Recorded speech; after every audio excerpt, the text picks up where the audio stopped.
माँ तू सबसे प्यारी है, माँ तू जग में न्यारी है। माँ तू सबसे प्यारी है, माँ तू जग में न्यारी है। अपने आंचल में रखना, अपने आंचल में रखना। हमें वरदानों से भरना। माँ तू सबसे प्यारी है, माँ तू जग में न्यारी है। माँ तू सबसे प्यारी है, माँ तू जग में न्यारी है। पिता, पुत्र और पवित्र आत्मा के नाम पर आमीन। आप सबों को जय यीशु। हम लोगों का तीर्थ यात्रा इजिप्ट देश पहुंच चुका है और आज के दिन इजिप्ट में कैरो के कई भागों में हम लोग विजिट करेंगे।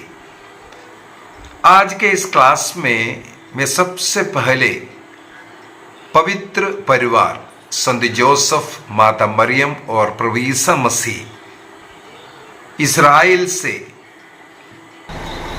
भाग करके मिस्र देश में आया, इजिप्ट देश में आया और जिस जगह पर वह रहा वहां पर आज एक गिरजा है जिसे कावन चर्च कहते हैं। कावन का मतलब है गुफा। गुफा में बना हुआ एक गिरजा है जिस गुफा में इस पवित्र परिवार आकर के रहा था। हम आज सबसे पहले उस स्थान को देखने के लिए जाएंगे। मत्ती के सुसमाचार उसके अध्याय 2 में हमें मालूम है संत जोसेफ को स्वप्न में यह खबर दिया गया कि हेरोद बच्चों को मार डालने वाला है, अर्थात ईसा मसीह का जीवन खतरे में है। नींद से वह उसी समय पर उठते हैं और अपने परिवार के साथ वहां से वो चल पड़ते हैं। हम लोग जब बेथलेहेम घूमने के लिए गए थे वहां पर एक मिल्क ग्रोटो मिला था। मैंने उस मिल्क ग्रोटा का भी दिखाया था। वहां से जो पाउडर लेकर के आया, कई लोगों ने मांगा, मैंने भेजा भी है। और वहां पर निसंतानों के लिए विशेष प्रार्थनाएं होती हैं, क्योंकि उस मिल्क ग्रोटा, वो गुफा ऐसा जगह है, ईसा मसीह को लेकर के इस पवित्र परिवार जब मिस्र देश की ओर रवाना हुआ, बीच में रुकने वाला जगह, जहां रुक करके, जहां अपने को बचा कर रखा, उस गुफा में रह करके ईसा मसीह को जब दूध पिलाया। ये विश्वास करते हैं माता मरियम जब दूध पिला रहे थे, एक बूंद दूध उस समय पर वहां गिरा और उस गुफा के अंदर पूरा सफेद हुआ और प्रकाशमान भी हुआ। और उस जगह आज आशीष का, कृपा का जगह है, यह सब बोल करके हमने उस जगह को देखा था। तो मिस्र देश की ओर आने के रास्ते में बेथलेहेम के ही पास में वो गुफा हमें मिला था। और हम लोगों ने 2 दिन, इस्राएल से 2 दिन का सफर करके बस में 2 दिन लगा यहाँ कैरो पहुंचने के लिए। कहा जाता है जब होली फैमिली जब आया उस समय पर ये सुएज कनाल नहीं था और आने के लिए उन लोगों के लिए दूसरा एक शॉर्टकट रास्ता था। फिर भी हो सकता है सप्ताह या 2 सप्ताह लगा होगा वो मिस्र देश तक पहुंचने के लिए। मिस्र देश में आकर के इस कैरो प्रदेश में जहां पर ये जो चर्च बना है, कावन जो चर्च है, वो चर्च का जगह को ओल्ड कैरो कहते हैं या कोप्टिक कैरो भी कहते हैं, क्योंकि इस इलाका पूरा कोप्टिक चर्च के अधीन में कई चर्चेस हैं और वो सब कोप्टिक चर्च के जो अलेक्जेंड्रिया का जो पैट्रियार्क के अंडर में इस पूरा जगह इलाका होता था, इसलिए इस इलाके को कोप्टिक कैरो भी कहते हैं। और यहाँ पर एक रोमन गढ़ है जिसका नाम है बाबिलोन फोर्ट्रेस कहते हैं। तो जो बाबिलोन फोर्ट्रेस के अंदर ही ये कावन चर्च को बनाया है। अभी इस कावन चर्च को दूसरा एक नाम से भी आज जाना जाता है। आदिम कलीसिया का दो शहीद सर्जियस और बाखुस के नाम पर, जिन्हें अबू सेरगा नाम से भी जाना जाता है, मार्टियस सर्जियस और बाकुस के नाम से भी इस चर्च को माना जाता है। और यहाँ पर जो कोप्टिक चर्च 4th सेंचुरी में ही इन मार्टियस का, शहीदों के नाम से बना कर करके कहते हैं। और जब हम लोग इस चर्च के पास आएंगे, बाहरी जो गधे के ऊपर बैठकर आने वाले माता मरियम का और संत जोसेफ का, प्रभु यीशु मसीह का चित्र है। और बाहर यहाँ के विषय में और जिस रूट से ये जो होली फैमिली इस्राएल से इजिप्ट पहुंचा, उसका भी तस्वीर बना हुआ मिलेगा। और इस चर्च के अंदर प्रवेश करते ही हमें पुराना चर्च का जो ग्लास डाल करके पुराना चर्च का जो खंडहर है वो नीचे हम लोगों को दिखाई देता है। और चर्च के अंदर कहीं भी ग्लास डाल करके कुछ भी रखा हुआ है, वो पुराना चर्च के उस खंडहर को दिखाने के लिए उसी के ऊपर ये नया वाला चर्च को बना हुआ है। इस चर्च को भी 2 लेवल में बनाया हुआ है। जैसे अभी ये प्रवेश कर रहा है, वो अपर साइड में हम लोग प्रवेश करता है। इसके दोनों साइड में अगर हम देखेंगे, दीवारों में पुराना जो चित्र है, चाहे माता मरियम का हो, संत जोसेफ का हो, यीशु का हो या अन्य संतों का हो, जो चित्र दिख रहा है वो काफी पुराना चित्र है।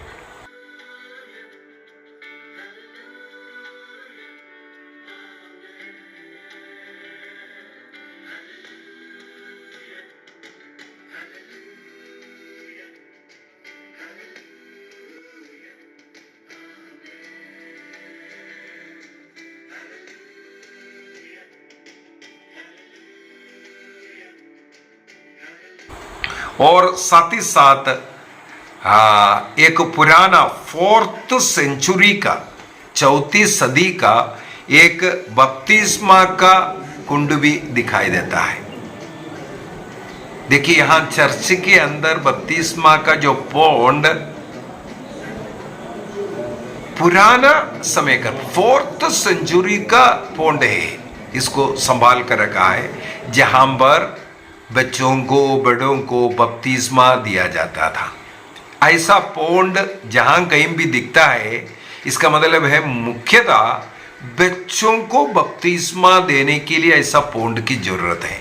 इसका मतलब आदिम कलीसिया से, आदिम काल से ही बच्चों को बपतिस्मा देने का कई जगहों पर, हम लोगों को इसराइल में भी जहां पर रोटियों का चमत्कार का चर्च हम लोग ये थे, वहां पर भी हम लोगों को मिला था। वो भी आदिम काल में बना हुआ चर्च है जो बैप्टिस्मल पौंड इस प्रकार कई जगहों पर हम लोगों को मिलता है। इसका मतलब बच्चों का बपतिस्मा आदिम काल से ही चल रहा था।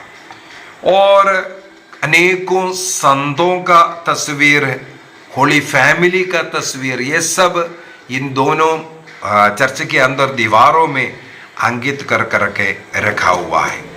और एक मुख्य बात है, यहाँ पर हम लोगों को एक ऐसा कुएं को दिखाता है, वेल, जिस कुएं से होली फैमिली पानी भरता था।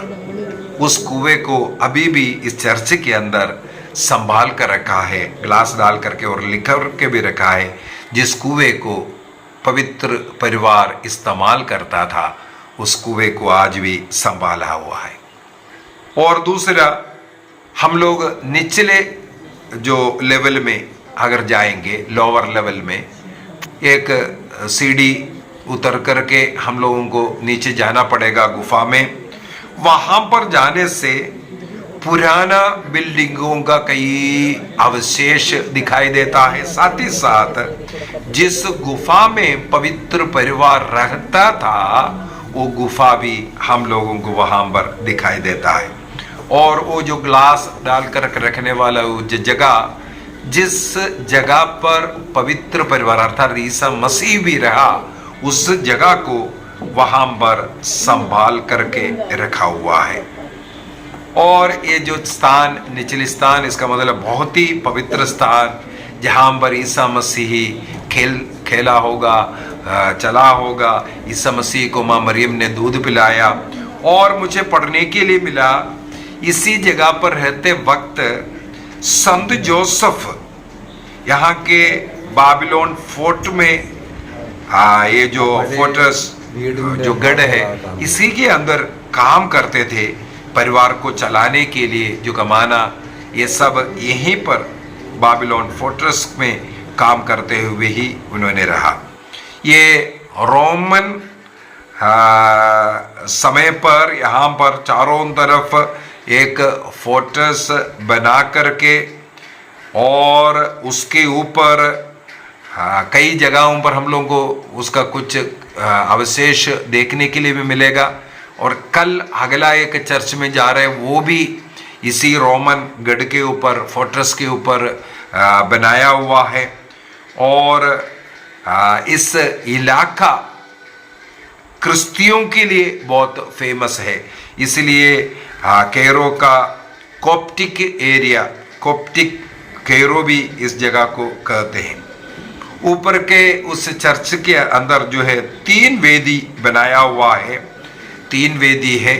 और ऊपर छत की ओर अगर देखेंगे, वह पूरा लकड़ी से बना हुआ एक डोम और छत सब दिखाई देता है। और वहां पर हम लोगों को 4 सुसमाचार प्रचारकों का, ईसा मसीह का और एंजल्स का सब कार्विंग किया हुआ, पेंटिंग किया हुआ सब दिखाई देता है। और ये होली फैमिली जिस जगह पर रहा है, वो करीब 10 मीटर जो गुफा है, 10 मीटर नीचे जाकर के वो गुफा है। और इस गुफा में ही पूरे परिवार रहता था। और इसको, इस चर्च को कावर्न चर्च या मार्टियस सर्जियस बाकुस या अबू सर्गा का ये जो चर्च है, इसको कोप्टिक चर्च वालों ने एपिस्कोपल चर्च ऑफ कैरो बना दिया था। और कुछ समय के लिए कोप्टिक चर्च का जो पोप है, अलेक्जेंड्रिया छोड़ करके यहाँ पर भी रहा था। लेकिन इसके बाद कुछ समय के बाद उन्होंने यहाँ से फिर हैंगिंग चर्च में अपना रहने का रेसिडेंस बनाया था। उसके पीछे फिर लड़ाई वगैरह भी हुआ है। तो अलेक्जेंड्रिया से आकर के यहाँ रह करके, इसका मतलब यहाँ पर कई लोगों का ऑर्डिनेशन हुआ, एपिस्कोपल ऑर्डिनेशन हुआ, यह सब होने वाला, और कई निर्णय करने वाला, सिनड होने वाला, सब ये जगह है। इस चर्च को सर्जियस बाकुस के नाम पर बोलने का कारण ये दोनों सोल्जर्स था। इन सोल्जर्स ईसा मसीह में विश्वास करने के कारण इन लोगों का रोमन एम्परर मैक्सिमियन के द्वारा हत्या की गई। और इस प्रकार ये लोग शहीद हुआ।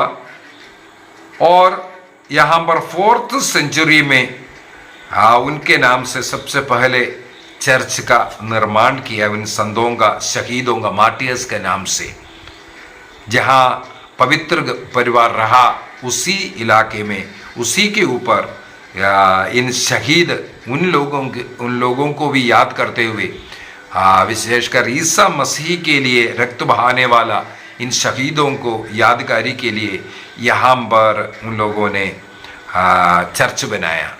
उन लोगों का शहादत सीरिया में हुआ था, अबू सगा का, और मैक्सिमियन, एम्परर मैक्सिमियन ने उनका हत्या करवाया था।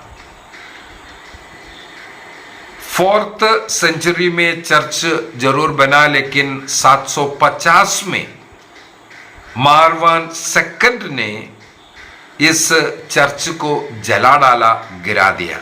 लेकिन इसके बाद तुरंत फिर से यहाँ पर, क्योंकि होली फैमिली यहाँ रहा, इस कारण फिर से यहाँ चर्च बनाया, और कई बार फिर इसके बाद फिर तोड़ा गया मुसलमानों के द्वारा, फिर से आक्रमण कर करके। लेकिन आखिर में हम लोग देखते हैं इस जगह को जो क्रूसेडर्स से आक्रमण ना हो, बचाने के लिए यह हम चर्च बनाने का अनुमति फिर से मिलता है। इसलिए 11th सेंचुरी के अंदर कॉप्टिक ऑर्थोडॉक्स चर्च यहाँ बन रहे हैं, और पोप यहाँ आकर के कैरो में अलेक्जेंड्रिया से शिफ्ट करके यहाँ पर रहना शुरू किया। 1047 में जो हैंगिंग चर्च हैं वहाँ की ओर वो शिफ्ट भी किया है। इस चर्च से अगर बाहर निकल करके थोड़ा सा और आगे बढ़ेंगे, वहाँ पर एक सिनेगोग है, जिस सिनेगोग का नाम है बेन एजरा सिनेगोग।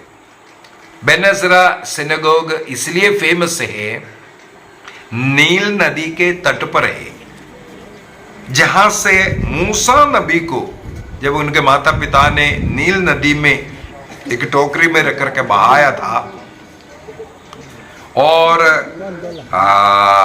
जहां से राजकुमारी ने उसको उठाया और उसको अपना बेटे के रूप में उसको पालन करने के लिए लेकर के गया, वो जो मिलने वाला मूसा जिस जगह से मिला, उसी जगह पर इस सिनेगोग का निर्माण हुआ है। अभी जो प्रेजेंटली जो दिख रहा है, ये जो सिनेगोग 1890 में इसका निर्माण हुआ था। अब हम लोग आया तो इसका मेंटेनेंस चल रहा है, रिनोवेशन चल रहा है, इसलिए उसमें गेट बंद है और प्रवेश नहीं है, अन्यथा वहां पर प्रवेश भी हम लोग कर सकता है। शुरुआत में ये एक चर्च था, यहाँ पर एक चर्च था, लेकिन कॉप्टिक चर्च वालों ने 882 में 882 में इस चर्च को यहूदियों को बेच दिया, क्योंकि मूसा नबी ज़्यादा यहूदियों से जुड़ा हुआ है। इस कारण इस जगह को, उस चर्च को, कॉप्टिक चर्च था, उसको यहूदियों को दिया, लेकिन एक राइवल ग्रुप उसको खरीदा था, इसलिए आगे कुछ हुआ नहीं था। और 1012 में अल हकीम नाम का कलीफ सभी यहूदी एवं क्रिश्चियन जितने भी स्थान हैं उसका नाश करने के लिए, तोड़ने के लिए आदेश दिया। तो इस प्रकार यहाँ का जो पुराना जो चर्च था उसको भी तोड़ा गया, लेकिन अगला कालिफ आकर के वापस उसका निर्माण करने का अनुमति दिया। इसलिए वहां पर यहूदियों ने एक सिनेगोग का निर्माण किया। 1025 से उस निर्माण कार्य शुरू हुआ। 1040 में 1040 में वहां सिनेगोग का निर्माण हुआ था, लेकिन 1168 में 1168 में उस सिनेगोग में आग लगा, उसका फुर्स नष्ट हुआ। लेकिन यहूदियों ने फिर से वहां पर एक निर्माण किया, और इसके पीछे का कारण मैंने पढ़ा, सलादिन ने क्रूसेडर्स का आक्रमण से बचने के लिए यहूदियों से आग्रह किया, आप लोग यहाँ का निर्माण करो करके। तो इस प्रकार वहाँ सिनेगोग का निर्माण हुआ, और आज का ये जो बेन नसरा सिनेगोग अभी जो दिख रहा है वो 1890 का है। तो यही इतिहास है, यहाँ मूसा नबी को जहाँ से मिला था वो जगह है। तो आज हम लोगों ने कावन चर्च अर्थात गुफा में बना हुआ, केव में बना हुआ जो चर्च जहाँ होली फैमिली रहता था उसको देखा, और 2 मार्टियर्स प्रभु ईसा मसीह के नाम पर जो पहला शहीद यहाँ पर हुआ सीरिया में, सर्जियस और बाकुस, जिन्हें अबू सरगा भी कहते हैं, उनके नाम से इस चर्च आज है। और साथ ही साथ हम लोगों ने बेन नसरा सिनेगोग जहाँ से मूसा नबी के बाल्यावस्था में मिला था उस जगह को भी आज हमने देखा। प्रभु को धन्यवाद दीजिए इन जगहों पर आने, देखने, प्रार्थना करने, और जिस जगह पर प्रभु ईसा मसीह रहा था उस जगह देखने, स्पर्श करने, प्रार्थना करने का अवसर प्रभु ने हमें दिया। प्रभु को धन्यवाद दीजिए। और मैं प्रार्थना करता हूँ जितने भी लोग इन वीडियोस को देख रहा है उनका विश्वास बढ़ते जाए, और उसके द्वारा प्रभु आपके जीवन में अनुग्रह आशीष बरसाए। आप सब प्रभु में एकजुट हो करके प्रार्थना, भक्ति, धन्यवाद का जीवन जिए। पिता, पुत्र और पवित्र आत्मा के नाम पर आमीन। आप सबों को जय यीशु।